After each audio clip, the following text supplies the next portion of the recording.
Bora lá.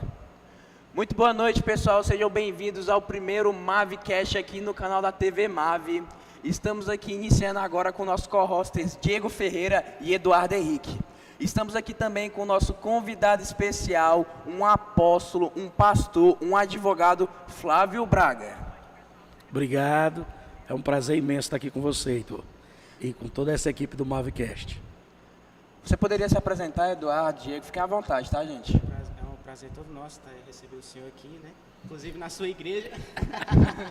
Eu sou o Eduardo, eu tenho 19 anos, sou casado com a Jéssica, minha esposa, muito linda ela. E tenho o prazer de ser pastoreado por esse grande homem. Tá certo, é isso aí. Prazer é todo nosso. Heitor, obrigado pelo convite, apóstolo Flávio, né, estendeu pra gente aí para poder fazer parte aí desse início, né? Dessa nova trajetória aí do Mavcast, show de bola. Estamos começando hoje, gente. Primeiro dia, show de bola, tamo juntos e vamos para frente.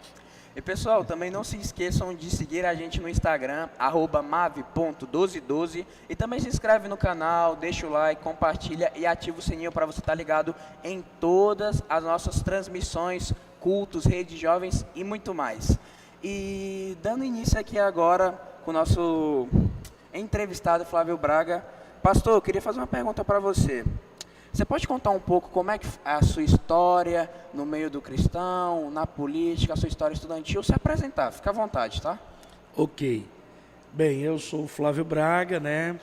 Sou pastor evangélico do Ministério Apostólico Árvore da Vida, conhecido popularmente como MAVE, e tenho 41 anos, sou advogado, tive o privilégio de me formar na primeira turma de Direito do ITEPAC, sou casado, né? Tenho com a apóstola Lúcia Braga, já há 21 anos, tenho 3 filhos maravilhosos, o Jefter, o Heitor e a Radassa, e é um privilégio muito grande estar aqui com vocês e participar dessa nova iniciativa, dessa nova etapa que começa o Mavcast, é uma primícia, né? Essa mesa aqui é uma mesa de primícias. Nós estamos fazendo história e eu tenho certeza que o que nós formos discutir hoje aqui vai ser de grande proveito para a nossa intelectualidade, para a nossa alma, para o nosso crescimento pessoal e interpessoal. Ok? Acho que é basicamente isso. Acho que eu já me apresentei, tu está apresentado agora. Show de bola. Bom, então, já agora que o senhor se apresentou, eu gostaria de iniciar fazendo a primeira pergunta. Aqui, como o senhor falou, a gente vai trabalhar diversos temas, mas eu queria dar a pauta com um tópico principal cujo nome é ideologia. E eu queria que o senhor comentasse para mim o que o senhor acha da ideologia do capitalismo e também do socialismo, essas ideias. O que o senhor entende, o que o senhor acha e pode envolver na nossa cultura, economia e sociedade, conforme nós estamos vivendo atualmente no governo, né, com o segundo turno entre Bolsonaro e Lula. Fique à vontade. Ok. Cara, assim, as ideias... Primeiro, assim, ideologias, as pessoas precisam entender que ideologias vêm de ideias e o mundo é governado por ideias. Por exemplo, democracia é uma ideia propriamente dita, digamos, dos gregos, e os caras tiveram a ideia lá e hoje a maioria do mundo se converte para a democracia. Então os caras tiveram uma ideia, defenderam essa ideia filosoficamente e outras pessoas absorveram essas ideias e o mundo é regido por ideias. Até como cristão a gente pode dizer que a maior ideia de Deus é o Cristo. Cristo é a maior ideia de Deus. Então assim, sobre o capitalismo propriamente dito, capitalismo é uma palavra que dá origem aí no capital e vem mais escrito isso mais por Friedrich Engels e Karl Marx, que vai dar esse nome capitalismo, mas para outros é livre comércio, para outros é economia de mercado. E o que é o capitalismo, na minha visão? É uma oportunidade que a sociedade tem de prosperar. O capitalismo é sim a oportunidade de uma pessoa mais simples economicamente. Porque O que é o capitalismo num outro prisma aqui para mim? Ficar mais fácil para você entender. É a venda de talentos e de oportunidade. Eu tenho um dom e eu vendo esse dom, eu vendo esse talento. Eu fabrico essa caneta e cobro R$3 por ela, e você olha e fala, poxa, esse cara está ganhando R$2 com essa caneta, está ficando por R$1. Eu dou conta de sobreviver ganhando só R$1. Então eu vou fabricar essa mesma caneta e vou vender por R$1. Então você oferece o seu talento, o seu dom para a sociedade por R$2, enquanto eu estava oferecendo por R$3. E daqui a pouco você começa, e o Eduardo, o Diego, vai dizer assim, eu prefiro comprar a caneta do Heitor e não a caneta do Flávio, porque eu estou economizando R$1 nela. Isso é capitalismo. Livre comércio. As pessoas dizem assim, aí o socialista vai dizer assim, mas os burgueses que são a favor do livre comércio. Não é bem verdade, porque imagina que o empresário, imagina que hoje eu sou o maior vendedor de caneta do Brasil. Eu quero outra empresa que venda caneta? Não, e eu sou capitalista, mas eu não quero. Mas numa economia de livre mercado, eu não posso impedir, eu não posso fazer monopólio. Então isso é importante. Essa é a visão que eu tenho. Por exemplo, as pessoas, para você ter uma ideia que o capitalismo é algo que gera prosperidade, hoje nós temos trabalhadores simples no Brasil que levam uma vida, Diego, melhor do que determinados reis no continente africano.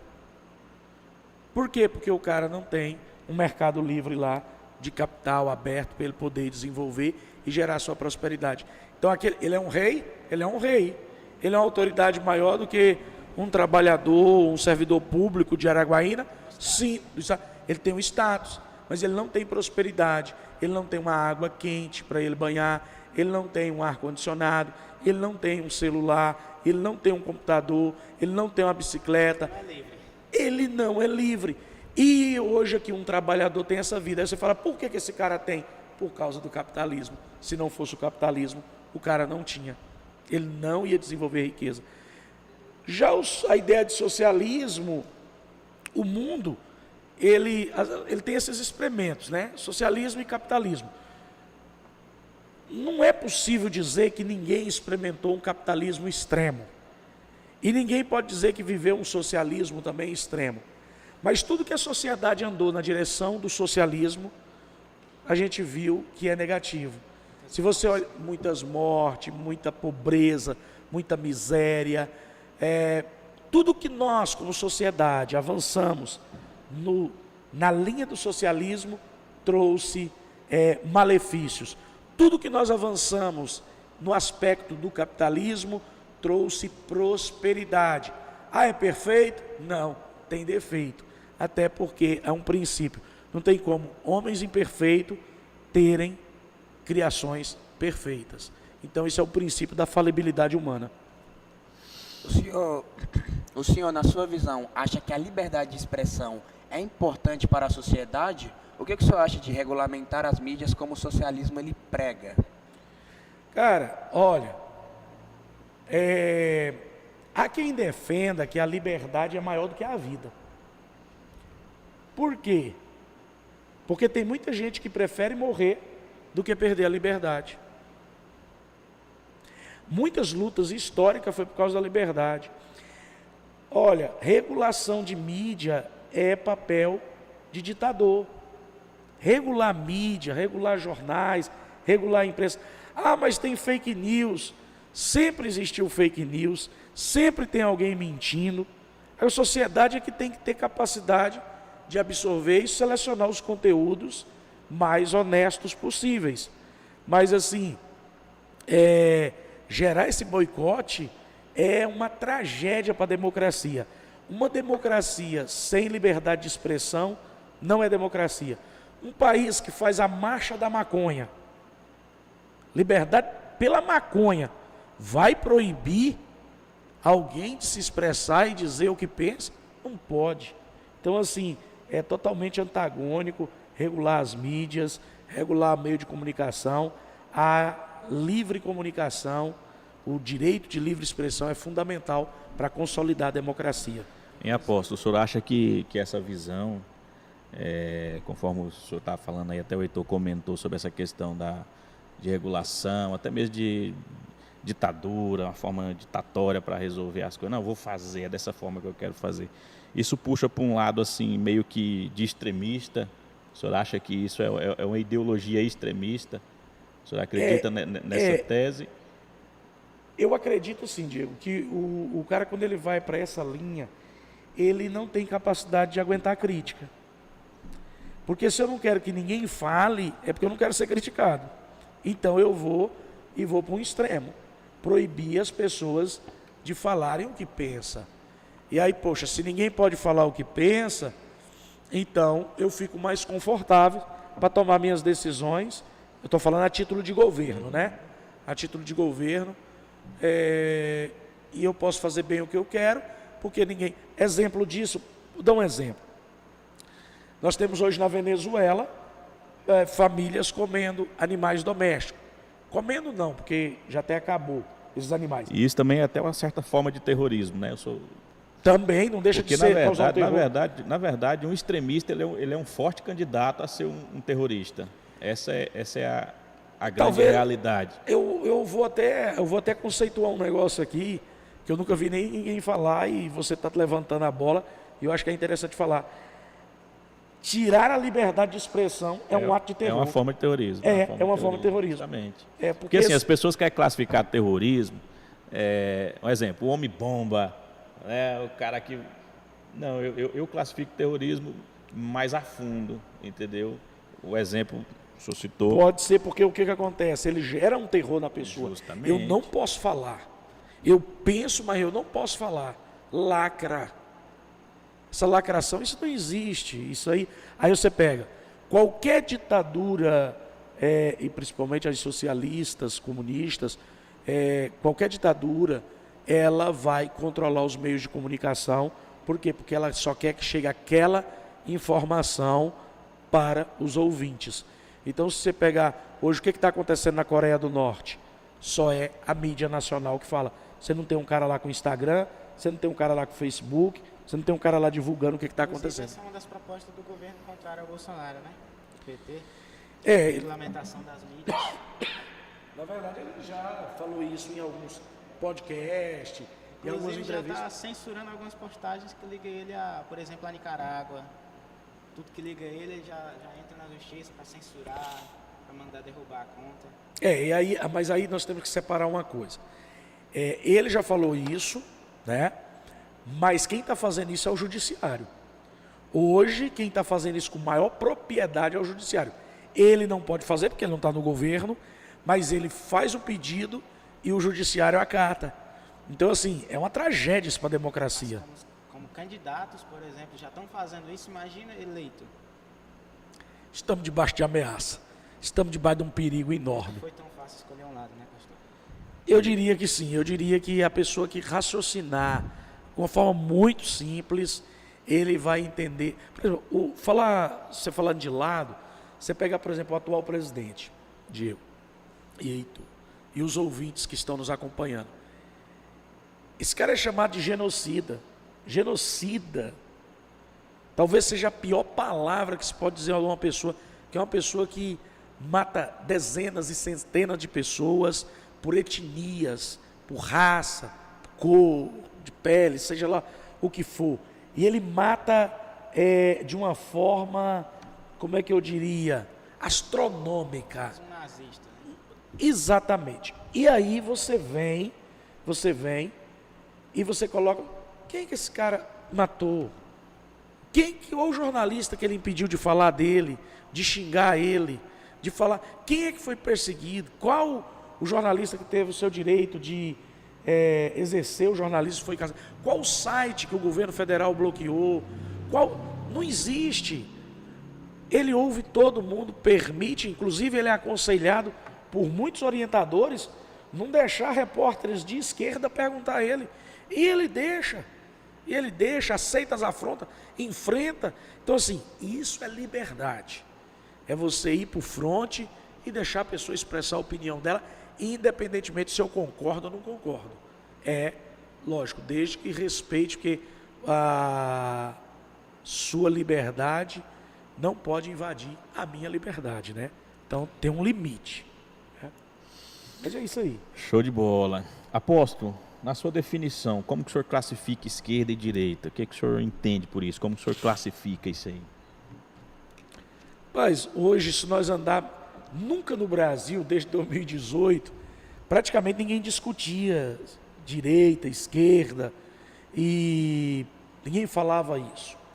Hoje nós temos esse discurso muito presente nas ruas, nos pontos de ônibus, nós temos isso dentro do Uber, dentro do táxi, nós temos isso em todos os lugares, as pessoas discutem sobre direita e esquerda.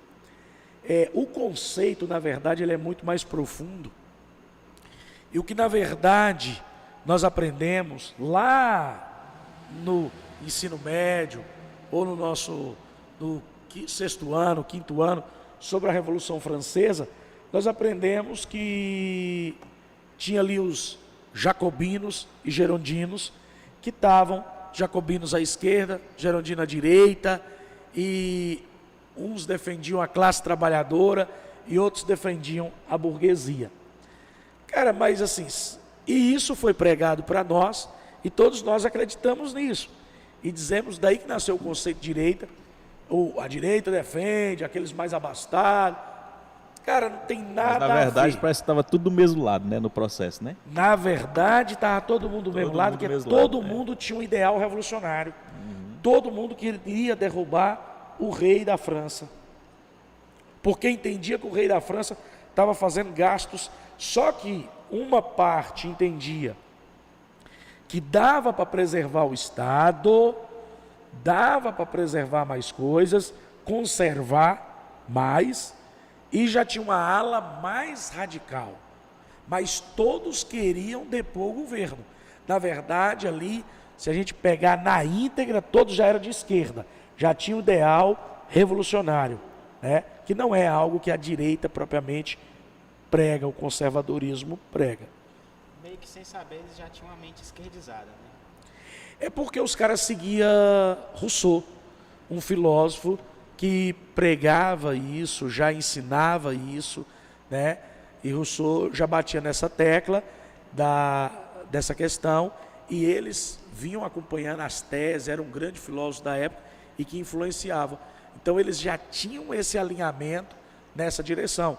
Por exemplo, foi nessa Revolução Francesa que tem a grande frase, famosa frase de Voltaire, que é um filósofo ateu, que escreveu mais de 80 teses negando a existência de Deus, mas no leito de morte ele chamou algumas pessoas para dizer que estava equivocado e que Deus era um ser maior e era supremo, e ele reconheceu isso no leito de morte. Mas o cara escreveu mais de 80 teses detonando Deus. E Voltaire dizia assim: sociedade só vai prestar o dia que o último rei foi enforcado na tripa do último padre. Ou seja, tem que acabar com a igreja, tem que acabar com a monarquia. Essa era a ideia deles naquele momento. A direita defende muito essa questão do conservador, né? Uhum. A esquerda seria o que? O antônimo disso? A direita sim. O que a direita pensa, Diego? A direita conservadora, o que ela pensa? O que é o pensamento, o princípio básico da direita que todo mundo deveria entender? O cara de direita raciocina assim. Essa é a base da filosofia de direita e de conservador. Eu só estou aqui hoje fazendo esse podcast porque a sociedade construiu esse momento. Para mim, está aqui, com erro e com acertos. Hoje eu só durmo numa casa e fecho a minha casa e tranco a minha porta e durmo porque alguém estabeleceu que nós deveríamos morar em casas, viver em casas e ter a propriedade privada. É bem verdade que a pessoa pode ser invadida, mas você não dorme pensando, minha casa vai ser invadida. Por quê? Porque a sociedade formatou isso. Então o que acontece? Aí aparece alguém e diz assim, olha, para nós sermos iguais, nós não podemos morar em casas. Nós temos que todo mundo morar na rua. O conservador, ele pensa assim, cara, o que vem dando certo é morar em casa. E é uma tese que o conservador defende. Só concluir aqui, para não perder o raciocínio. Cara, ia morar em casa, esse negócio de morar na rua, não deu certo, não. E pode até ser que dê certo, mas os riscos. Eu pego os exemplos do passado, analiso com o presente e não quero. A esquerda é uma ideologia de futuro. Ele sempre vende um futuro. Se todo mundo for morar na rua, vai ser legal, a gente vai conviver, vai ter mais relacionamento, não vai ter preconceito. Aí, poxa, mas o cara não sabe que consequência vai gerar. O conservador pensa, peraí, vamos analisar esse negócio devagar, porque pode dar um problema. Então, essa é a tese. No caso, a esquerda ela não acredita no que se passou, ela não entende que o presente quer construir uma ideologia para o futuro. Para o futuro, todo no campo da esperança. É tudo na utopia. Porque, na verdade, o conservador ele defende uma tese seguinte, nada é fácil. O conservador defende essa tese, nada é fácil. Ou seja, nada vem de mão beijada, tudo tem que ser conquistado. Meritocracia, justamente, tem que ser por mérito. Já pauta de esquerda defende que tem que igualizar as coisas. Todos nós temos que ser iguais, né? É assim, já mudando para essa tese, na visão do senhor, o que um conservador hoje ele pode trazer de melhorias dentro da política para facilitar a vida, principalmente do jovem e daquele cidadão que quer empreender, que hoje tem muito esse conceito de empreendedorismo, né? As pessoas querem sair daquela questão de carteira assinada e quer empreender, quer fazer alguma coisa, quer se sentir útil dentro da sociedade. Como que o conservador hoje poderia trazer isso aí? Um exemplo, incentivo ao crédito, um crédito mais facilitado para incentivar o Olha, a grande verdade por exemplo, pegar um gancho no que você falou. Nada é fácil. A vida é difícil. Meritocracia, o que o Eduardo falou. Ou seja, eu vou trabalhar e os méritos vão responder por isso. Beleza. A questão aí já não vai tanto se é conservador ou não conservador, mas sim se é liberal economicamente. Se é viável. É uma questão de liberalismo econômico. Por quê? Há uma prova no mundo. Há uma prova. Por exemplo, o socialismo entende que o Estado tem que ser grande. O Estado tem que ser grande. Ou seja, o Estado tem que arrecadar. O Estado é que cuida das pessoas. É o Estado que vai gerar isso. É o Estado que vai gerar aquilo. É o Estado que vai gerar educação. É o Estado. O Estado. O liberalismo, né, e um conservador liberal, ele vai pensar o seguinte: quanto menos Estado, mais liberdade as pessoas têm. Então, por exemplo, o partido conservador inglês, ele surgiu com uma ideia simples. A Inglaterra criou um partido conservador. Para que o Partido Conservador foi criado? Um único objetivo: não deixar que as ideias socialistas avançassem no meio da sociedade e do empreendedor. Ou seja, evitar regular mercado. Ou seja, estão mudando coisa demais, mudando pautas demais. Então, peraí, o que um liberal conservador pensa? Uma sociedade liberal: nós vamos eleger um presidente e esse cara não vai fazer leis com o parlamento para cercar nós, para bitolar nós. Ele não vai fazer isso. Então, enquanto que a social-democracia, né, o social-democrata, ele pensa em quê? Ele pensa em criar o império das leis, que é o quê? Criar legislações, burocracia. O cara para abrir uma empresa, tira um alvará ali, tira outro alvará lá, tira outro lá, tira outro... Nós vimos isso na pandemia, por exemplo. Fica em casa, fica em casa. Já o presidente era o quê? Deixa o cara trabalhar, deixa o cara ir para a rua, deixa o cara vender. Isso é ser liberal. Isso é ser liberal. Ah, mas o cara não está pagando imposto, mas está sustentando a casa dele, né? Você vê que a política do atual governo é baixar imposto. Só que não tinha um parlamento conservador e liberal para apoiar as pautas. Hoje o brasileiro paga quase 5 meses da vida dele, é tributo. Então o Estado é sócio dele. Tudo que tu ganha, tu tem que pagar. Hoje o IPVA de um carro é quase o aluguel de um carro, né? Você paga um IPTU altíssimo. Isso cria uma limitação para o cidadão evoluir e prosperar. Você ia falando? Olha, Isaac Newton diz que o tempo é absoluto. Einstein fala que o tempo é relativo.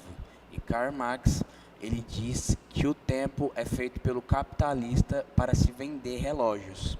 E muito bem se sabe que Paulo Guedes, atualmente o ministro da Economia, ele trabalha por uma economia liberal, a liberdade econômica. E ele fez uma crítica recentemente em que Karl Marx ele estava muito equivocado numa ideia utópica para o mercado. E ele também cita a referência que o presidente Bolsonaro fala no início da pandemia assim, olha, vocês e os parlamentares estão aí no ar-condicionado com a Netflix. Eu estou preocupado com o vendedor de água de coco e o vendedor de picolé. O que nós podemos fazer? E nisso criou o Auxílio Brasil. Na sua visão, o que ele fez, indo contra o Fique em Casa, o que os artistas que tinham condições de se sustentar sem ter que trabalhar, ficavam tranquilos. Na sua visão, o que foi o Auxílio Brasil? Ajudou esse povo? Realmente ele estava correto ou ele infringiu o que a OMS dizia sobre o lockdown? O lockdown, todo ser humano com um pouco de neurônio ativo, ele sabe que lockdown não deu certo. Em todo lugar do planeta. Então não cabe mais essa discussão.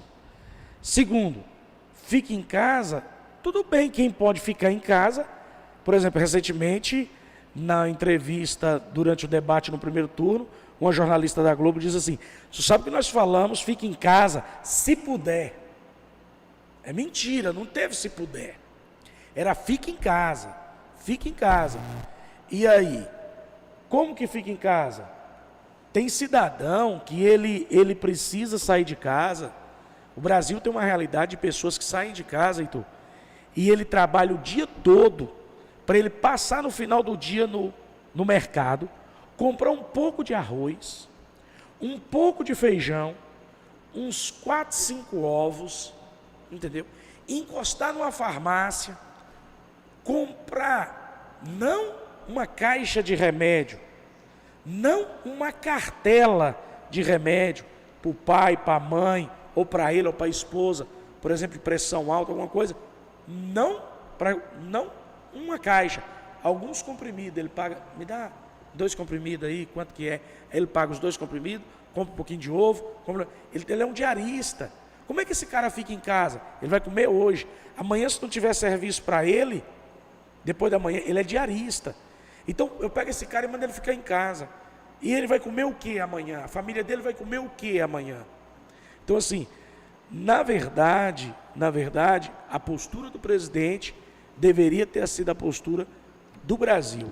Nós irmos para a rua, trabalhar, lógico. Quem pudesse ficar em casa, ficasse para diminuir a aglomeração. Ok.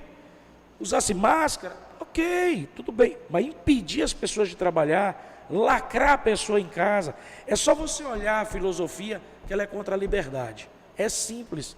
O cara que não pode sair de casa, ele tem liberdade? Não, ele tem que ficar em casa. Então, há um controle das massas aí, e isso não é liberalismo nem conservadorismo. Apóstolo, tem um ditado que diz assim, nada é tão ruim que não possa melhorar e nada é tão bom que não possa piorar. Né? Eu, assim, analisando essa questão da pandemia, de fato, teve situações que assim, fugiram do controle, né? E teve assim, uma questão de bastante imprudência, né? Por parte das mídias. Né? Assim, o governo, a gente percebeu que o governo tentando a todo tempo ajustar, dando direções, dando diretrizes, e a mídia forçando contra essa questão, né? Mas assim, eu venho de uma gerência, né, de uma empresa onde nós fizemos, né, né, vários recrutamentos, seleções, recrutamentos de pessoas para trabalhar na empresa, no segmento de vendas. E a gente encontrou uma certa dificuldade pós-pandemia de achar profissional, né, para atuar conosco. E fizemos seleções com vários profissionais. E a gente, fazendo uma análise de tudo que estava acontecendo e buscando entender o porquê dessa dificuldade, a gente passou a compreender que a pandemia, de uma certa forma, ela entrou nesse primeiro ponto que eu falei aqui, desse ditado, né, que nada é tão ruim que não possa melhorar, né? As pessoas passaram a entender que se ela pegar uma mesinha, Eduardo, e colocar na porta da casa dela e vender pão com mortandela e suco de laranja, ele ganha dinheiro. O cara entendeu, depois que ele perdeu o emprego, que se ele botar um espetinho na porta de casa e vender feijão tropeiro com arroz branco, ele ganha dinheiro, entendeu? O cara entendeu que se ele botar um café da manhã, pão de queijo com pão com manteiga e café preto na porta de casa ou na esquina da sua rua que seja, ele ganha dinheiro. Ou seja, trouxe, de uma certa forma, uma visão empreendedora. A pessoa teve que se reinventar nesse processo da pandemia. Muita gente perdeu emprego. Olha, inclusive, até eu fui uma das pessoas que eu fui afetado na pandemia, né? Fui bastante afetado na pandemia. Quem me acompanhou um pouco da minha vida sabe, né? Mas não vou entrar em detalhes. Mas, assim, a gente teve que aprender a se reinventar. E, de uma certa forma, eu acredito que isso foi muito positivo. E veio também essa questão do Auxílio Brasil, que eu acredito que ajudou demais as pessoas nesse processo também de se reinventar para a vida, né? No contexto do vida, no contexto geral. Cara, olha, você ia falando? Assim... Ele tá tímido. Porque, na verdade, eu já ia cortar ele falando assim, que na verdade essa política do fica em casa foi uma grande hipocrisia, né? Quem tinha que fechar eram as igrejas, mas as casas de festa estavam abertas, né? Prostíbulos. Isso. Bares, praia, né? Não, é piada, coberturas aí, festa, baladas, né? Você presta bem atenção. Voltando, essa palavra sua, você pega, vamos voltar aqui no capitalismo. Por exemplo, se você falar assim, salário mínimo, só para você ter uma ideia, salário mínimo hoje é R$ 1.200, aproximadamente. R$ 1.212, pronto. O salário mínimo é 1.212. O que o país está dizendo? Ninguém pode ganhar menos de R$ 1.212. Já diz, mínimo. Pronto. Beleza. Abre uma empresa ali, a empresa A. A empresa abriu. E ela quer contratar 10 funcionários. 10 funcionários. Ok. Isso quer dizer que ela tem que contratar 10 pessoas que elas produzam no mínimo R$ 1.212 para essa empresa. Porque se ele produzir só 800, ele está dando prejuízo para a empresa. Agora presta atenção. Vamos lá. Vamos com calma. Vamos imaginar. Imagine que esse cara está passando fome. Está necessitado. O último mês dele, ele ganhou R$300, R$400, R$500. Vamos dizer que ele vive de Auxílio Brasil, R$600. Bom, então beleza, R$600. Ele só vive de 600. Se tivesse uma empresa que contratasse ele por 900, 1.500, por 1.000, por 1.100, não era melhor do que ele ganhar só 600? Nós estamos falando de R$600 aí, mas nós temos que falar também que tem mãe solteira 1.200, né? 1.200, tá.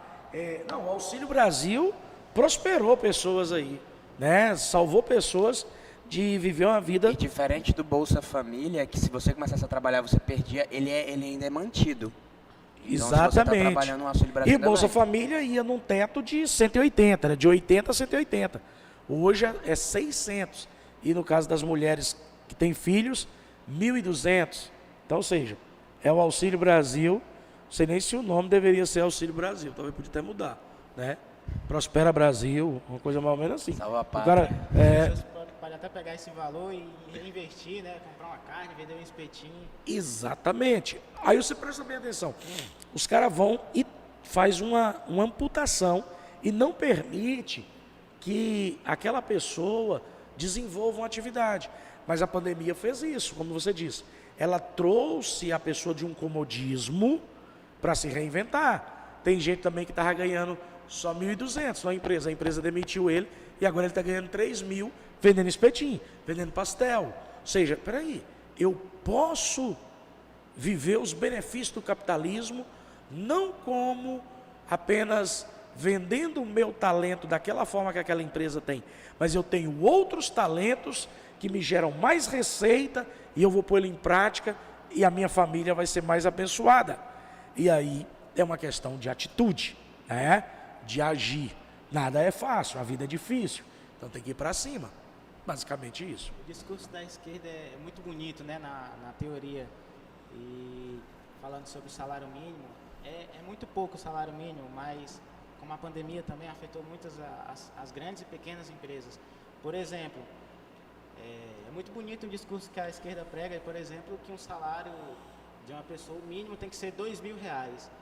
Mas pensando também nas pequenas empresas que foram afetadas pela pandemia, que muitas vezes, por exemplo, é um mercadinho, tem só um açougueiro, alguém para ficar no caixa, e talvez o dono mesmo é o que mexe na reposição. Muitas vezes é uma empresa familiar, né? Exatamente. Como que o cara desse vai ter uma condição de pagar um salário de R$2.000 para cada funcionário? A empresa quebra.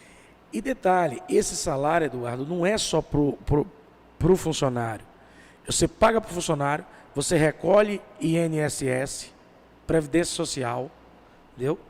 Você recolhe FGTS, você vai recolhendo. Então, os encargos, os tributos de ter o funcionário, ele é muito alto. Ser empresário no Brasil é um milagre. O cara que é empresário no Brasil e ele prospera, pode mandar ele para qualquer lugar do mundo, que ele vai prosperar. E se ele for empresário no Tocantins, pode tirar ele do mundo e mandar para outro planeta, que ele prospera também.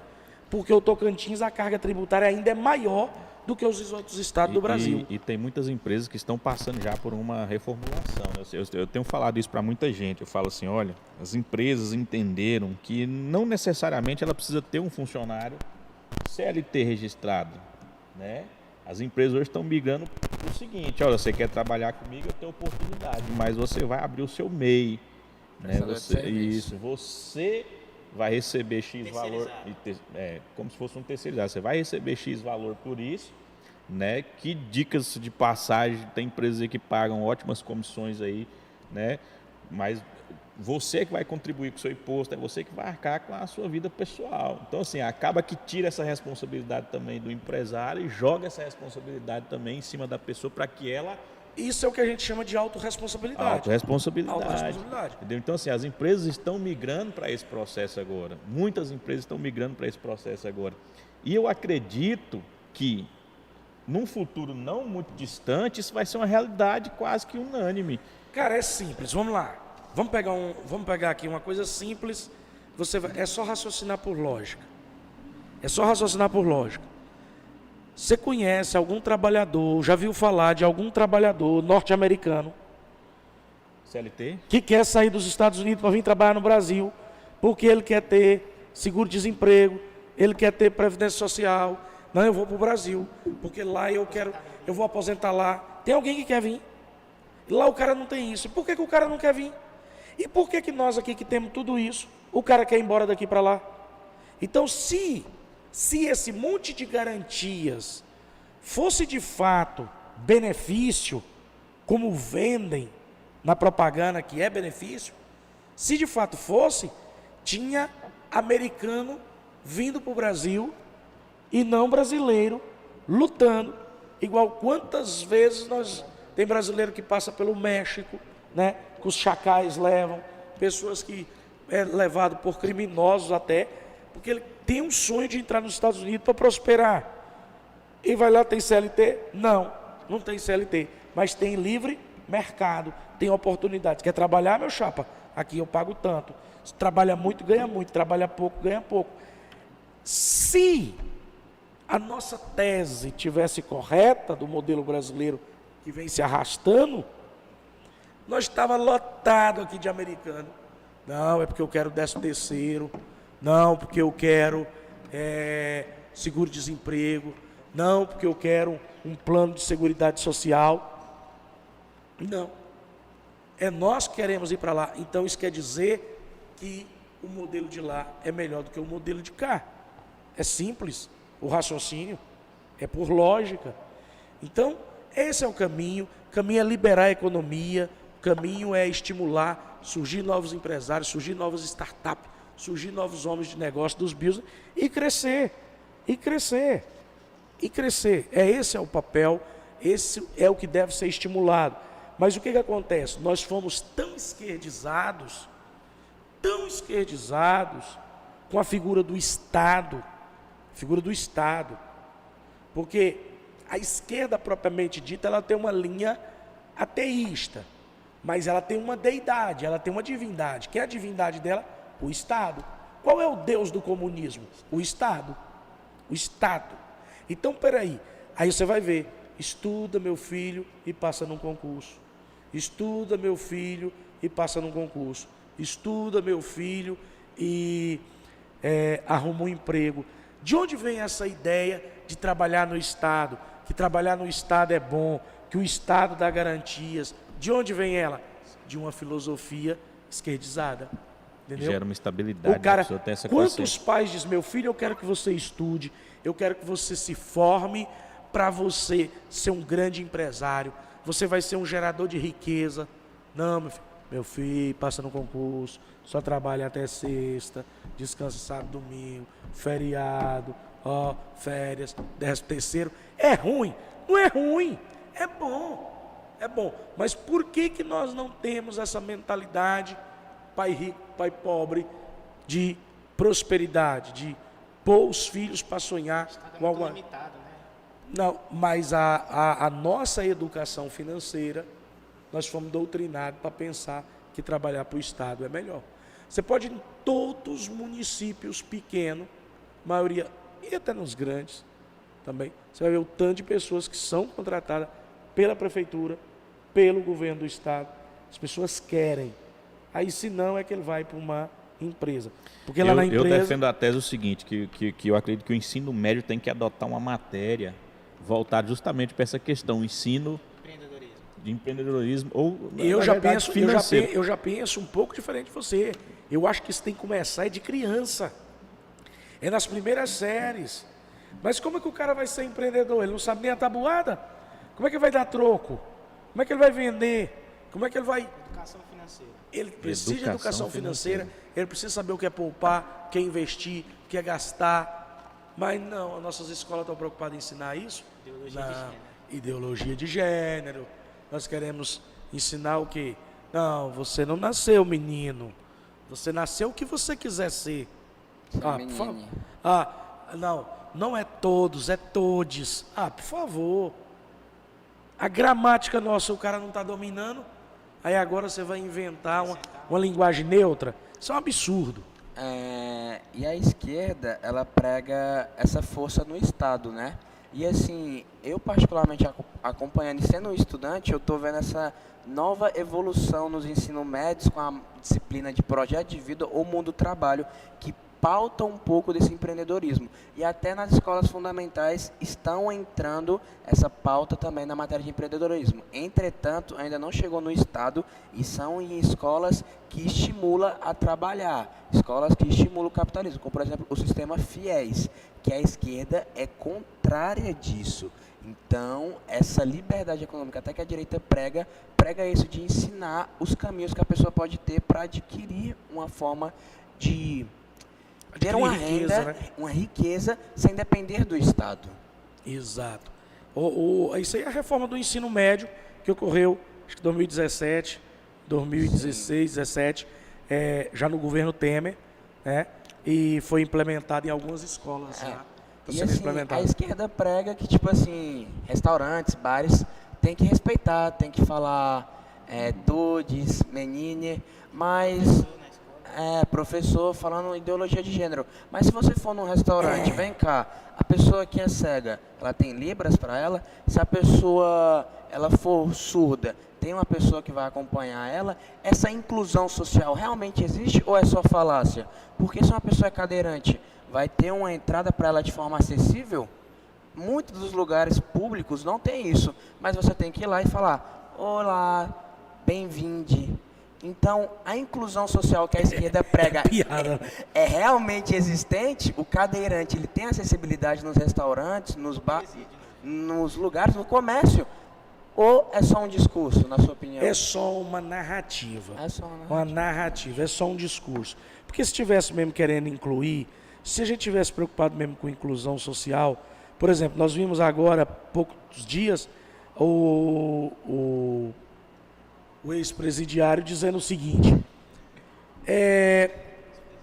diz o seguinte, olha o que ele diz, que o Nordeste falta doutores, falta pessoas formadas, o Nordeste falta universidade, o Nordeste falta isso, o Nordeste falta aquilo, o Nordeste falta desenvolvimento. Aí tem que perguntar para ele, há quantos anos o PT e a esquerda governam o Nordeste? Há décadas. Então, se falta, é porque faltou política séria, de desenvolvimento, séria. Por exemplo, as pessoas desenvolvem narrativas, por exemplo, nós temos que incluir, mas está preocupado em incluir o cadeirante, de fato? Está preocupado em incluir o surdo, o mudo, o cego, de fato? Não está preocupado. Então nós estamos preocupados com situações, e isso envolve, isso é todo um pensamento da escola de Frankfurt, a escola de Hockenheim, é o gramscismo, é a escola de Antônio Gramsci. Os caras milionários criaram um instituto e disseram o seguinte: rapaz, nós temos que começar a ensinar uma revolução, mas não uma revolução do proletariado, nem uma revolução armada, mas uma revolução cultural. É daí que surge feminismo, é daí que surge essa coisa toda, né? Porque o que é o feminismo? Mudando aqui assim uma pauta, assim, saltando um pouco dentro do que tu falou, que é só narrativa. É para a mulher ter direitos iguais? Não, é para dizer que o homem é opressor. É só para dizer que o homem é opressor. Não é para ter direitos iguais. Não é para ter... Mesmo fala que não se nasce mulher, né? Se torna mulher, porque é uma coisa cultural, eles defendem isso. Narrativa de novo, por exemplo, você pega o cara e diz assim, mudança de sexo. Aonde ocorreu a mudança de sexo? Me prove que existe uma mudança de sexo. Me prove. Qual o caso?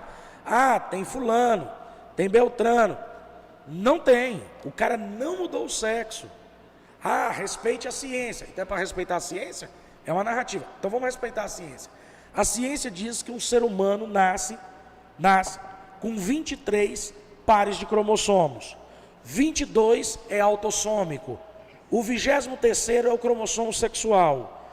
Então, o ser humano ali, ou ele nasce com um cromossomo XX, porque são 46 cromossomos, no par 23º, os 22 são autossômicos, e o par 23, ou é XX, que é uma menina, ou é XY, que é um menino. Isso é a biologia, é a ciência que diz. Então vamos respeitar a ciência? Vamos. Tem alguém que já mudou o cromossomo de alguém? Não, nunca mudou. Já alteraram o cromossomo, o 23º par de cromossomos? Não, nunca mudou. Então o que existe é uma cirurgia de estética naquela menina para ela ficar parecida com um homem. Mas ela é uma menina. Mas ela se sente. Então eu me sinto com 70 e quero aposentar. Eu sou um helicóptero. Eu me sinto com 70 anos e quero ser aposentado. Agora, porque eu me sinto com 70 anos, tem que respeitar isso. Não, eu me sinto um bebê, então eu tenho que ser carregado no colo. Eu tenho que ser carregado no colo, porque eu me sinto um bebê. E tem o Estatuto da Criança e do Adolescente, e a criança precisa saber. Não tem lógica. Presidente. Eu me sinto presidente, Bolsonaro. Sai daí que eu quero sentar na cadeira. E hoje quem vai despachar é eu, porque eu me sinto presidente. É um direito meu. Ora, A mesma narrativa você vai ver para N coisas. A criança pode escolher fazer uma cirurgia dessa. E o Estado tem que pagar, mas um jovem de 16 anos não pode responder criminalmente. Quer dizer que uma criança pode escolher fazer uma cirurgia, que tem que entender, mas um jovem de 16 anos não pode responder pela sua Pode roubar um celular para beber uma cervejinha. E justamente isso era uma pergunta que estava aqui na minha pauta, justamente para falar sobre essa questão, né? A gente vê que tem se falado muito sobre essa questão da redução da maioridade penal, né? Qual que é a visão do senhor nessa questão? O senhor acha que de fato isso é uma realidade? E já trazendo aqui sobre uma situação, hoje eu estava assistindo o jornal para a tarde e vendo uma situação lá no Rio de Janeiro, né, sobre essa questão de menores infratores, né, sobre a questão de roubo, furto, até mesmo a questão do roubo seguido de morte cometido por menores, né? Na visão do senhor, apóstolo, essa redução, ela de fato ela vai ser benéfica para a sociedade? Eu acredito que sim. Eu acho que nós já estamos no ponto de reduzir. Isso talvez reduza para 16, depois mais tarde, se tiver que reduzir para 14. Até porque com 16 anos o cara já faz um FII, né? Ele faz um... Não. O cara tem que... Ele faz com menor idade. Com menor, né? dependendo. Mas vamos lá. Tem uma sexualidade precoce sendo pregada aí também. Mas vamos lá. Tem países que são 16, 14. Agora vamos lá. O cara com 16 anos, ele vota para escolher o governador. Justamente. Ele escolhe o deputado dele, ele escolhe o vereador dele, ele escolhe o prefeito dele, ele escolhe o presidente da república. Mas ele não pode ter a carteira assinada para trabalhar. Mas ele pode escolher quem vai governar ele. Ele não pode responder pelo crime. Então o que o tráfico faz? O que o tráfico faz? Vai lá e recruta os menores. E aí o chefe do tráfico, em vez de executar aquele homicídio, quem que ele manda? Um soldado do crime, menor de idade. Por quê? Porque ele não vai ser penalizado quanto o outro que é maior de idade. Então assim, já passou da hora. Isso aí nós estamos atrasados, igual o barulho de a jato. Pastor, não sei se você ouviu, mas saiu também um vídeo de um dos líderes do PCC afirmando verbalmente em que o Lula governando é melhor para eles. O que o senhor acha disso, na sua opinião? O que o senhor acha de presídio comemorar por voto de presidente? Na verdade, eu acho que tinha que ser até restringido o voto do preso. Agora, na minha visão. Vamos lá. Primeira coisa, eu vou pensar, cara, eu vou votar em quem? O presídio está, os presidiários, o crime organizado, está com fulano, então não sei o nome do outro não, mas eu estou com o outro. Por lógica, raciocínio lógico. Espera aí, o crime organizado apoia quem? Apoia o Lula. Então quem é o outro? O outro eu não preciso saber o nome dele. Eu já apoio o outro, porque eu não apoio o crime organizado. É simples. Um cara na Nicarágua, ditador, perseguindo cristão, fechando rádio, prendendo padres, apoia quem? Poxa, ele apoia o Lula. Pô, cara, eu sou contra prender o coitado do padre, porque está pregando o evangelho. Eu sou contra fechar a rádio pelo direito de opinião. Então não sei quem é o outro, não, meu voto no outro, por exclusão. Agora a pergunta do Heitor, ela é importante, porque eu vou trazer eu vou voltar aqui. Muita gente que está nos ouvindo não sabe disso, não sabe o que é Foro de São Paulo. Foro de São Paulo é um congresso, é um seminário, é a união de mais de 200 partidos comunistas, com uma pauta, criar a URSS. O que é a URSS? União das Repúblicas Socialistas da América do Sul. Como existia a União da República Socialista Soviética, eles querem criar na América do Sul uma grande unidade entre as nações para defender o socialismo. Aí, peraí, o que é que tem isso? Isso aí não tem nada. E não tem mesmo, não tem nada errado até aí. Então o Foro de São Paulo é legal. O que é que tem os partidos reunir e discutir políticas para tentar implantar seu pensamento, seu modelo? Nada. Está tudo ok. Então por que o senhor critica o Foro de São Paulo? Porque lá dentro do Foro de São Paulo tem as Farc, tem o PCC, tem o Comando Vermelho, tem as facções criminosas. De onde vem esse sonho? Pablo Escobar na Colômbia, você é o presidente. O sonho do Pablo era ser presidente. O narco sempre sonhou com isso. Por que todo partido de esquerda defende a liberação das drogas?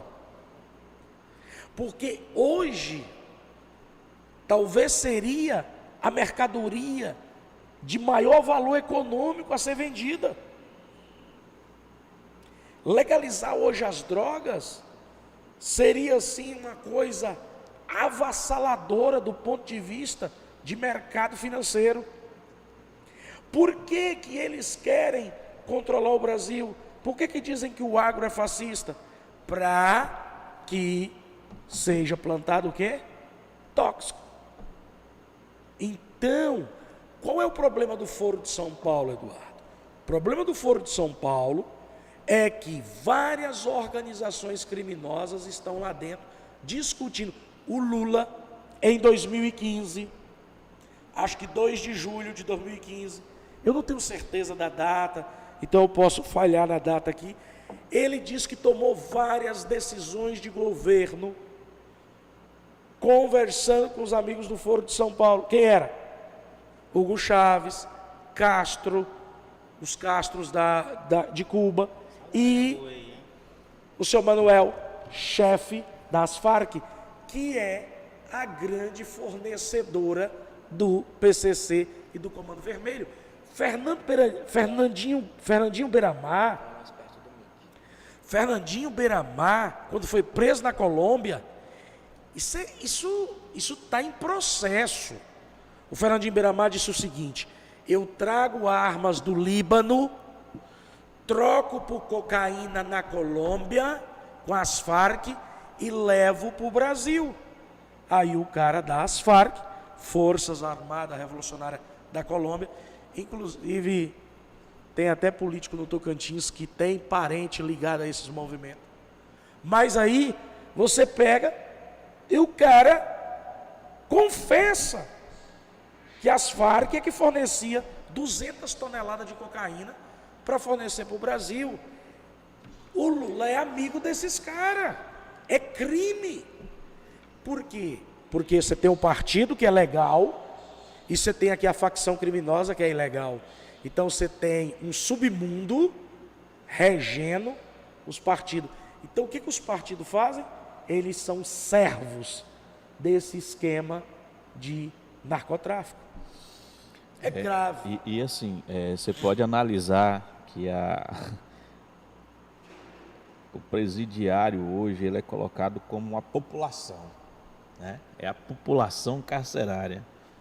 Isso gera assim até um certo pavor, né? Porque você pensa, por ser uma população, dependendo do estado, uma população ela pode eleger um deputado estadual, um deputado federal. Se a população carcerária tiver de fato assim bem inchada, como a gente vê, né? A mídia mostra muito bem sobre essa questão, enfatiza muito isso, né?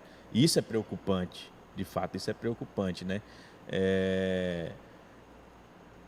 Na visão do senhor, para reduzir essa população carcerária, qual que seria o modelo de política pública que se deveria fazer para reduzir a população carcerária? É conscientizar mais, é trabalhar mais a segurança pública? Cara, isso aí...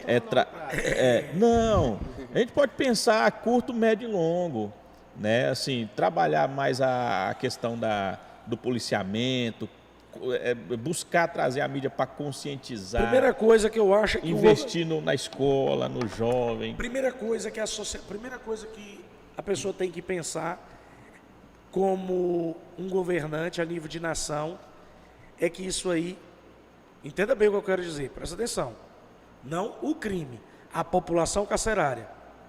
isso aí, ele tem que vir num segundo plano. Porque primeiro eu tenho que me preocupar com a população séria da nação. Eu tenho que me preocupar com um pai de família que está aqui, com a mãe de família que está aqui, com um jovem que está aqui, que quer ralar, construir uma família, construir uma sociedade digna. Minha preocupação prioritária tem que ser essa. Preocupação de qualquer governo tem que ser essa. Aquele cara está preso, 90%, 99% daqueles caras que estão ali fizeram por merecer, para estar ali. Quando eu falo reduzir, eu falo justamente nessa questão do acesso a lá, entendeu? Aí, calma aí. Aí vamos lá. Agora, a política para eles, eu penso que é o seguinte, tem que ter uma política macro de produtividade. Todo preso tem que trabalhar, ralar, suar. Justamente. Trabalhar 8 horas por dia e estudar mais 4 horas à noite. E se manter com o trabalho. Aí o que acontece? Coloca ele numa lavoura, numa produção de soja, beleza, cria aí uma cooperativa gigantesca e tem 200 detentos trabalhando. Maravilha. Ele trabalha, tudo que ele produz, ele recebe, beleza. O que vai acontecer? Ele vai custear a prisão dele. Do que ele ganhar, vai ser tirado para a família dele lá fora. E uma terceira parcela, você podia reservar para fazer uma poupança para ele. Então, primeiro, custear ele. Segundo, custear a família. Terceiro, poupar para ele. Não estou dizendo que o Estado não coloca uma parcela. O que acontece? Esse cara vai estudar, ele vai trabalhar. No final, quando se colhe aquela lavoura, eu estou dando uma ideia, só uma ideia. No final, colheu aquela lavoura, ou aquela produção daquela indústria, seja uma indústria de sapato, de roupa, seja lá do que for. Terminou. Quanto que deu o lucro? Deu X o lucro. Em modelo de cooperativa. Então, cada detento tem um percentual daquele lucro. Correto? Beleza. Então, tira as despesas dele, tira o que foi para a família e tem a poupança dele. Poupa para ele. Ele cumpriu 10 anos de pena, era 20 anos. Mas porque ele trabalhou, tal, só cumpriu 12. Beleza. Quando ele for sair, cara, tu tem 50 mil, tu tem 70 mil, tu tem 100 mil, não sei o quanto que deu de lucro para ele, eu não sei, estou criando, conjecturando aqui, imaginando. Você tem uma opção, você vai voltar para o mercado de trabalho, você agora tem uma profissão, você é um engenheiro, você é advogado, até brincadeira, advogado, que ele fala, vou advogar para meus colegas, mas Fernandinho Beiramar está estudando para ser advogado. Ele disse que numa entrevista aí que ele deseja ser um juiz. Oh, meu Deus, então o que acontece? Esse cara ele pode se tornar um eletricista, um eletrotécnico, ele pode se tornar um cara da mecânica, da mecatrônica, não sei. Dá para ele escolaridade. Então, mas nós temos que dar aqui profissionalizar. Mas não é só profissionalizar. Nós temos que trabalhar a reconstrução desse cara como ser humano, como personalidade. Nós temos que inculcar nele uma personalidade positiva, uma personalidade do bem, uma personalidade que vem para dentro da sociedade e realmente ele seja incluído novamente na sociedade. Aí essa população carcerária, nós vamos conduzir ela de volta. Aí ele fala, não, eu quero continuar trabalhando aqui na cooperativa, ajudar meus colegas detentos, eu quero continuar sendo uma mão de obra aqui com eles e ajudando a recuperar outros. Então coloca ele num outro patamar de trabalho. Ele já vai ser uma força auxiliar. E essa cooperativa ela pode funcionar tanto internamente quanto externamente também, né? Após a saída também, ó, você tem uma continuidade externa lá, se você assim preferir. Ele, por exemplo, ele sai, mas agora ele quer continuar no projeto. Sobre essa população carcerária, eu tenho uma pergunta um pouco polêmica para fazer sobre o senhor. Ok. Talvez se você se sinta um pouco desavontade para responder, o senhor responde da melhor forma. Certo. Já vai me apertar. É um pouco polêmico. Tá demorando. Não se sinta à vontade para responder como um pastor. Mas o que o senhor pensa sobre a pena de morte no Brasil? Já passou de hora de ter. Deveria ter. pena de morte, tem crimes que eles são devastadores. Eles não são devastadores para a vítima, eles são devastadores para a humanidade. Para a humanidade. Você imagina um cara que invade uma casa, ele mata uma mulher, ele estupra uma criança, um bebê, ele esquarteja esse bebê. Eu estou criando uma situação aqui. Não, vamos recuperar esse cara. Ele é reincidente, ele já fez outras vezes. Ou seja, o apóstolo Paulo diz assim: eu não fiz nada digno de morte. O que ele está dizendo? Tem coisas que são dignas de morte. É isso que eu ia perguntar, porque talvez assim, para um cristão, alguma pessoa assim, esses cristãos Nutella, eu concordo com o pensamento do senhor. Cristão Nutella, essa aí. Essa é aquela aí. galerinha do não julgueis, que iam basicamente bater no senhor aqui nesse momento para falar assim: quem é você para julgar essas pessoas? Exatamente. Ó, o que acontece? Não, longe de mim. Já expondo que eu... Não, longe de mim, julgar. Eu estou apenas exercendo o meu livre direito de expressão. Não quer dizer que o Brasil vai aprovar. Não quer dizer que vai aprovar. Mas a pena de morte é uma pena que ela é plausível. Ela é plausível. Primeiro porque pena de morte não é assassinato. Quando a gente fala, pena de morte é um assassinato. Não é um assassinato. É uma pena de morte. Para quem? Para quem praticou algo devastador. Não é para algo qualquer. O cara roubou uma caneta ali, pena de morte. O cara roubou uma galinha, pena de morte. Não é disso. Não. Não é isso que nós estamos falando. Mas nós estamos falando de atrocidades. De atrocidades. De barbáries. Quantas barbáries foram feitas no Brasil? Aposto, e a mas pessoa vamos lá, fica lá 6 meses, 7 meses, é solto e pratica de novo.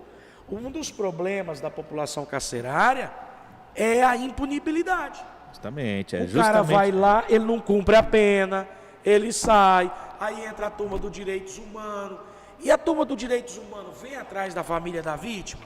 Não vem. A turma dos direitos humanos vai atrás daquela família que foi violentada, que teve o assassinato na sua casa, que perdeu seu filho, sua filha, seu marido, sua esposa, que houve o estupro. Direitos humanos vai? Não vai. Mas os direitos humanos acham que aquele rapaz é uma pobre vítima da sociedade. Outra hipocrisia. Mas Outra o problema, narrativa. eu acredito que eu concordo, sou a favor da pena de morte também, já expondo aqui a minha visão sobre isso. E claro, crimes considerados hediondos, né? A gente fala hediondos, gravíssimos, né? Mas assim, a gente tem um outro fator, que é o outro extremo da ponta lá, que é a questão das nossas leis, né? A gente tem, assim, muitas brechas na lei, né? E se acha muita brecha. O senhor, como advogado, o senhor tem bastante conhecimento, até melhor do que eu, sobre isso aí. Porém, o que a gente vê, a gente conversa com policiais, às vezes os policiais falam: cara, eu faço o meu papel, eu vou atrás, eu arrisco a minha vida, prendo, sou ameaçado, coloco lá dentro. Dia seguinte o cara está solto, passa na sua frente sorrindo. Entendeu? Mas isso, Diego, isso foi pensado. O sistema pensou isso. O sistema se reinventou. O sistema, ele termina criando mecanismos para quê? Para que isso ocorra. Por quê? Porque vai fragilizando. O próprio policial fica tímido. Vou prender esse cara mais não. Não, vou prender não. Rapaz, eu prendo esse cara, depois a justiça solta ele. Entendeu?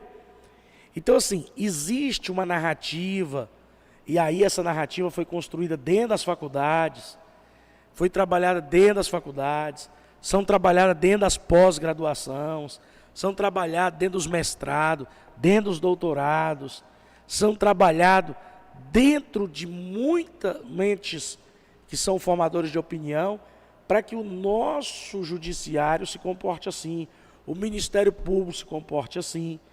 Então, isso tudo termina gerando um problema enorme para a sociedade. O senhor acha que o fator pobreza contribui para a questão da criminalidade, ou isso é só uma ideologia que foi lançada para a gente acreditar nisso, de uma certa forma? Olha, eu pessoalmente acredito que a pessoa decide o que ele vai ser. Você tem várias pessoas que nasceram em berço de ouro e optaram pelo crime. Você tem várias pessoas que nasceram, digamos, em lugares difíceis, em favelas, em interiores, em zonas rurais, no agreste nordestino, e escolheu fazer do seu suor o seu sustento. Sobre a criminalidade, o que o senhor pensa sobre o armamento do cidadão de bem? Eu sou a favor. Eu sou a favor. Deixa eu te falar uma coisa. A arma, a pergunta é, para que foi criada uma arma? Alguém pergunta, para matar. Quem falou que é para matar? A arma foi criada para defender. Fazer uma defesa de algo. Proteger algo. E ela mata. E ela mata. Da mesma forma que um carro, né? Da mesma forma que um carro. Mas um carro foi criado para se locomover. E mata. A arma foi criada para proteger, para gerar esse ambiente mesmo. Então, ninguém... Por exemplo, há poucos dias nós vimos uma pessoa deu uma capacetada no nariz de um militar que fazia a segurança do deputado eleito de Minas Gerais, Nicolas Ferreira. Ele sacou a arma. Se ele não saca a arma, ele tinha apanhado mais. Como ele sacou a arma, todo mundo correu. Mas a grande mídia, a imprensa falou de quê? Da arma sacada. Não falou do nariz do cara quebrado. Não falou que o cara foi agredido. Falou que ele sacou uma arma no meio do público. Falando sobre o Nicolas, ele é atualmente uma referência para os cristãos. Eu queria perguntar para o senhor o que o senhor acha sobre o cristão se posicionar na política. Eu entendo que os cristãos, de uma maneira geral, ele precisa se posicionar. Nós somos um ser sociológico, nós somos um ser que participamos de uma sociedade, nós temos cidadania, nós temos identidade, CPF e título de eleitor. Por que o cristão não pode se posicionar? Por que o cristão não pode participar? Por que o cristão não pode votar? Por que o cristão não pode ser um ativista político? Ele deve ser, mais do que nunca, em pleno 2022, a pessoa deve se posicionar. Ele deve ter uma postura. Ah, mas eu não concordo. Tudo bem, é um direito seu não concordar. Ah, eu não quero me envolver. É um direito seu não se envolver. Ah, mas eu acho que isso não é para cristão. É um direito seu pensar assim também. Não tem problema. Mas como nós estamos discutindo a minha opinião, perguntar a minha, o cristão ele deve sim se envolver, até porque é através da política que se vê as transformações.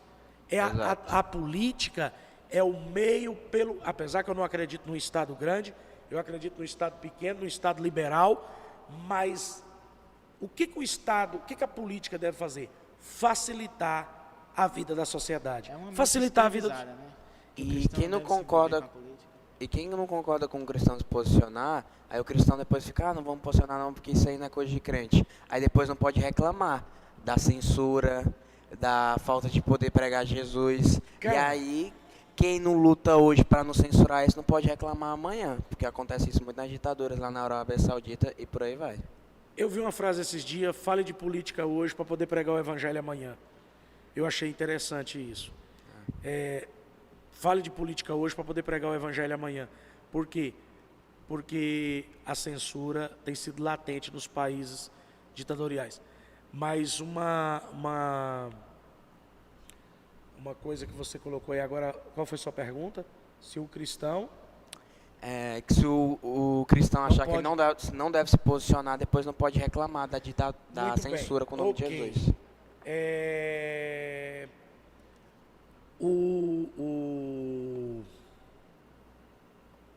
Gente, foi embora. nós fizemos muita crítica ao Burger King. Criticamos ele por causa daquela propaganda de ideologia de gênero. Não sei se vocês lembram, assistiram isso. Beleza. E eu acho que a crítica foi pouca. Que é uma vergonha aquilo que eles fizeram. Mas a gente tem que dar a César o que é de César. E dizer agora que o Burger King fez uma baita propaganda. Muito boa. Não sei se vocês viram. Mas diz o seguinte. Ele pega para você. Vota em branco, nulo ou tem um candidato. Aí o cara tem uma urna para o cara votar. Ele quer que você faça, você vai ganhar, você vai receber um sanduíche. Aí o cara vota branco e vota nulo. Os caras vão votando. Viu, né? E aí eles fazem o sanduíche só com cebola e alface, entrega pro cara. E o cara todo empolgado, abre para comer. Cara, é meu voto nulo. E o cara cai a ficha na hora que abre o sanduíche. Foram outras pessoas que escolheram os ingredientes por eles. Exatamente. Não dá pra reclamar Então, depois. quando eu vou para abstenção, eu não voto, eu não quero me envolver. E aí, a filosofia grega já ensinava isso, dizendo o seguinte: não tem problema você não gostar de política. Você só vai ser governado pelos que gostam. Então, tem dois tipos de gente: o que gosta e o que não gosta. Os que gostam governam os que não gostam. Então, a igreja precisa assumir essa posição na sociedade, Heitor. Porque, é o meu pensamento. O pessoal pensa assim, que quando o cara entra na política, ele já tem a imagem assim, corrupto, ladrão. Na opinião do senhor, tem como o cara ser político e não se envolver com corrupção? Com certeza. Com certeza. Com certeza. Assim, eu concordo plenamente com o que o apóstolo falou, defendo que essa é a grande realidade. E, assim, no meu pensamento, o cristão que não se envolve na política, ele de fato não... A Bíblia diz assim: conhecereis a verdade e a verdade vos libertará. A mesma palavra diz assim que o povo perece por falta de conhecimento. Cara, tudo que a Bíblia fala é sobre, boa parte do que a Bíblia fala é sobre política. É porque assim, as pessoas pegaram, Não, aí eu quero falar pegar um negócio aqui, eu vou até polemizar aqui, porque às vezes a pessoa lê a Bíblia, mas ela quer ler a Bíblia de uma forma muito espiritualizada, muito ali, entendeu? Mas você tem que ler a Bíblia das duas formas, você tem que entender contexto histórico, entender o que foi a história da Bíblia e qual foi a participação da Bíblia no governo. A gente fala de José do Egito, um excelente governador. A gente fala de reis, Davi, por exemplo, um excelente rei, né? A gente fala de Moisés, que veio de onde? De dentro do todo avivamento bíblico, quem se humilhou perante Deus foi os governantes. Todo avivamento bíblico. Aí você vem desde sempre, quem era Abraão? Um governante. Isaac, um governante. Jacó, um governante. Aí você vem para José, governante. Esté, uma rainha. Você vem Jefté, um governante, um juiz. Sansão, um juiz que governava o povo. Samuel, todos. Você vem Davi, Salomão, Josafá, todos.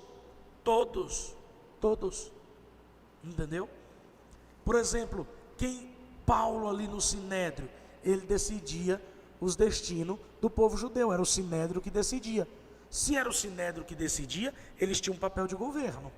Então, assim, a política sempre existiu. Agora, o problema é que tiraram os cristãos. De onde vem? Revolução Francesa. O Estado é laico.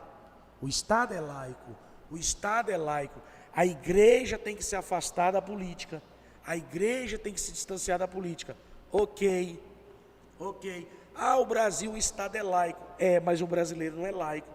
Nós somos um país com 84% de cristãos. 84% do país é cristão. A nossa Constituição, no preâmbulo dela, diz que ela foi promulgada sobre as bênçãos de Deus. Aqui recebe muçulmano? Recebe. Aqui recebe budista? Recebe. Aqui recebe hinduísta? Recebe. Aqui mora ateu? Mora. Mas o país é cristão. Não pode. Não pode. A igreja não pode se envolver.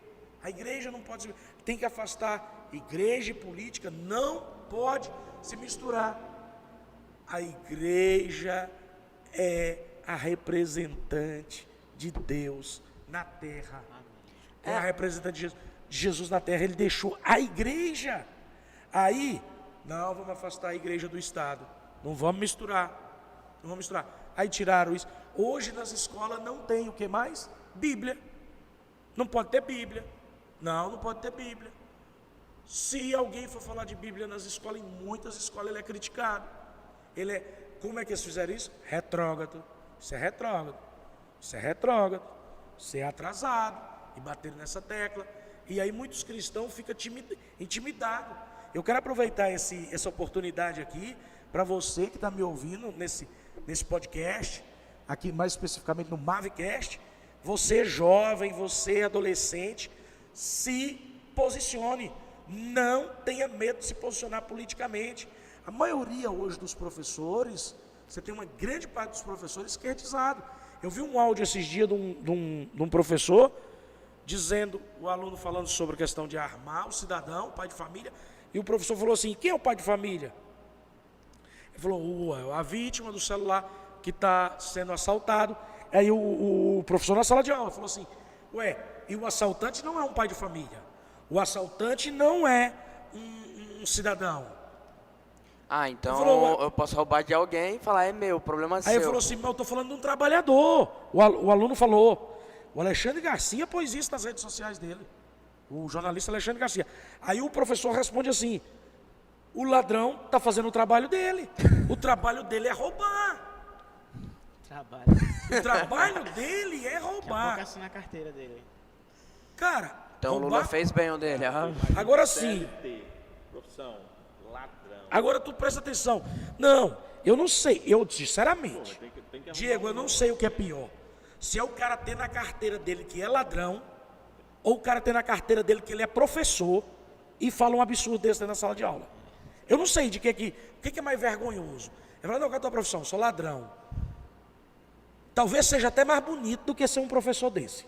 Porque pelo menos o cara está confessando a mazela dele. Agora um professor desse, com a sala lotada e defendendo que o cara é o cidadão, que aquela arma pode atingir o cara no trabalho dele, que o trabalho dele é roubar. É brincadeira. Eita, coisa boa. O bate-papo tá bom. Conclusão, como é que tá aí? Tem mais alguma pergunta? Rapaz, eu tenho mais dois tópicos. Mais coisa rápida. Eu queria também, pastor, que o senhor falasse sobre o quesito do aborto. Tirar a exceção de uma vida, o senhor acha que é correto? Como nós devemos nos apresentar perante a sociedade isso?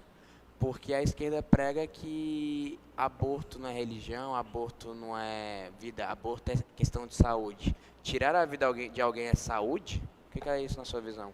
Homicídio. Para mim, aborto é homicídio, aborto é assassinato. Olha só, vamos pensar como é que os raciocínios são antagônicos. O mesmo cara que é contra a pena de morte é a favor de matar uma criança. Indefesa. Indefesa. Uma criança indefesa. Apesar que eu acho difícil uma criança com defesa. Toda criança é indefesa. Mas presta atenção, o cara é contra a pena de morte, mas é a favor do aborto. Ok.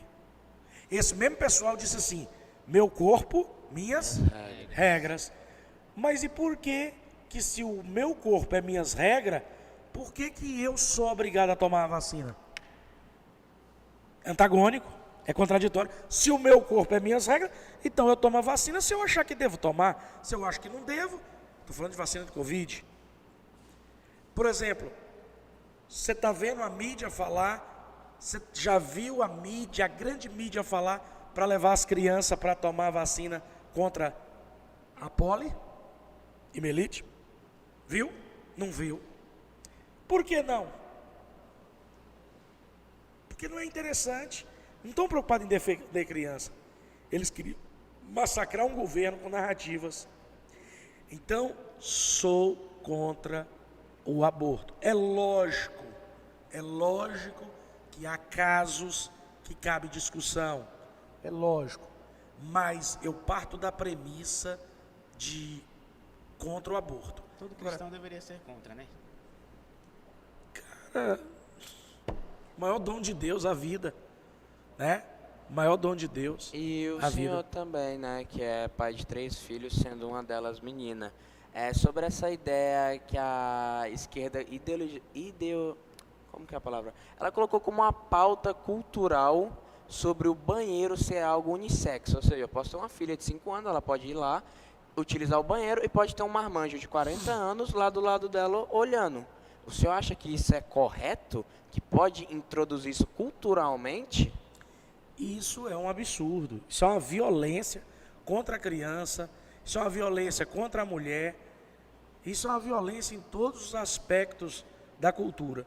Então, assim, a grande questão é que isso nasce lá dentro das universidades que não estão produzindo ciência, estão produzindo só militância, entendeu? Que o cara faz roda para estudar só essas figuras, um bando de maconheiro aí que escreveu um monte de abobrinha e muita gente segue as ideias desses caras e isso vem vindo para a sociedade e nós somos pressionados, vereadores são pressionados, deputados são pressionados, senadores são pressionados.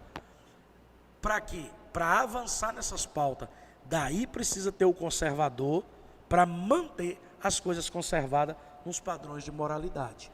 Então, assim, isso é um absurdo, Heitor. Show de bola. Gente, nosso bate-papo tá bom, né? Mas a direção tá mandando encerrar, né? Se fosse pra gente ficar aqui, a gente ficava aí até, porque posso falar muito conhecimento. Onde é que Obrigado. cabe tanto conhecimento? Não é tanto assim, não. Qualquer assunto ele fala. Entendeu? Então, assim, qualquer assunto ele fala, qualquer assunto ele responde, tudo ele entende, isso é bom. A gente que está aqui, a gente está só babando e aprendendo, né? Mas apóstolo, Eduardo, você tem mais alguma consideração a fazer? Não, eu acho que só o apóstolo no final agora poderia fazer as considerações dele final, caso você não tenha mais uma pergunta. Não, mas antes do apóstolo fazer umas considerações, eu queria colocar 7 palavras aqui. Eu queria que o senhor respondesse essas 7 palavras com 2 palavrinhas só. Só com 2. Só com 2. Bora, jogo Rapidão, rápido, assim, jogo tem que ser jogo rápido ou eu posso pensar? Você pode dar uma pensadinha assim, mas eu vou falando. Tá bom. Beleza? Manda aí. Brasil, Acima de tudo. família, Nosso bem maior. propósito, Honrar a Deus. liberdade, Algo que deve ser preservado. Preservar. cristianismo, Essencial. destino Vitória. e hoje. Bolsonaro. Essa aí foi rápida mesmo. Essa foi boa. Essa aí foi. Isso aí eu repito 22 vezes. Show de bola, é isso aí. Então, gente, olha, Ai, Eu acho que essa ai. daí... eu tô muito lisonjeado, né, de ter feito parte, né, desse primeiro, né, Mavcast, né. Assim, eu acredito que é o primeiro de muitos que virão, né. Vai vir muita gente boa aí, galera boa para estar conversando aí, batendo um papo, proseando aí com o nosso apóstolo, né. E muito obrigado, Heitor, muito obrigado, Eduardo, obrigado, apóstolo, né, toda a equipe de mídia que está desenvolvendo aqui. Agradeço a todos vocês aí pelo convite e espero ter outras oportunidades de estar aqui sabatinando nosso apóstolo aqui. Tem que ser trazendo a água aqui. As palavras do Diego, a minha também, agradecer por essa oportunidade de estar aqui presente nessa primeira edição de Mavcast, juntamente com o Eduardo e com o Diego. Foi uma experiência nova, de muitos aprendizados, e assim, eu acho que isso foi bom para conscientizar as pessoas sobre muitas coisas que às vezes as pessoas têm dúvida, sobre como um cristão deve se posicionar e tudo mais. E esperamos trazer em breve novos convidados que vão nos agregar conhecimento. Agradecer a participação especial do nosso apóstolo e que nas futuras edições, se Deus quiser, ele que vai estar conduzindo e conversando com outros participantes. Espero estar presente nas próximas também, eu gostaria muito que tivesse mais oportunidade dessas e foi uma honra estar com vocês. Muito bom, uma honra estar aqui diante do nosso apóstolo.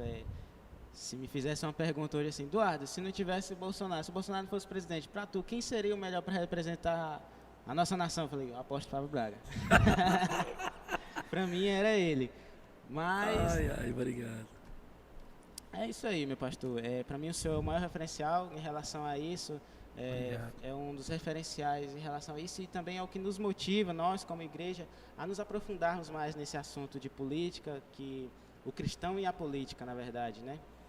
E só agradecimentos ao senhor e eu queria que agora o senhor fizesse as suas considerações finais. Antes de eu fazer as suas considerações, eu quero lançar só mais um aqui, só pra gente assim... Diego, para, aquele Diego. ponto final, só aquele ponto Eduardo final. encerrando polêmica, agora não. direitinho.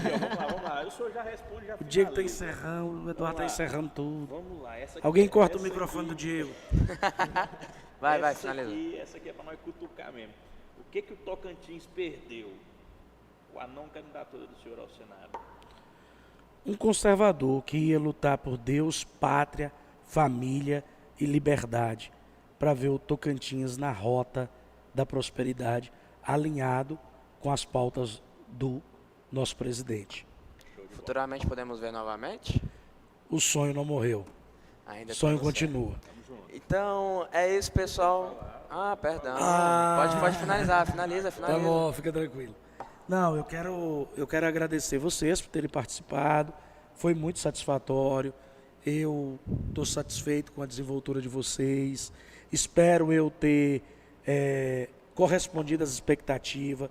Quero agradecer os ouvintes, as pessoas que ficaram conosco até agora. Ó, são 10h30, 22h30.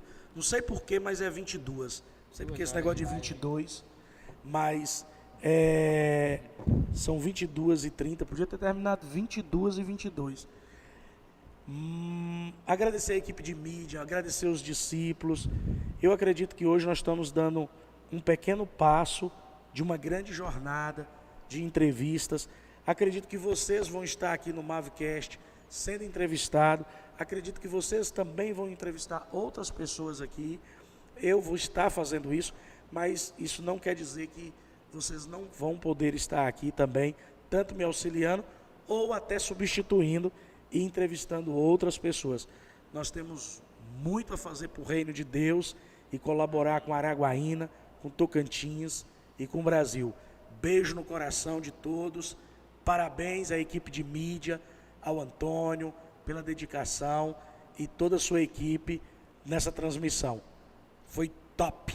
Então, é isso, pessoal. Muito obrigado por quem nos acompanhou até agora. Esperamos vocês no próximo Mavcast e comenta lá nas nossas redes sociais quem você quer que venha aqui, que nós vamos atrás, tá? Muito obrigado pela sua participação e até o próximo Mavcast. Fui!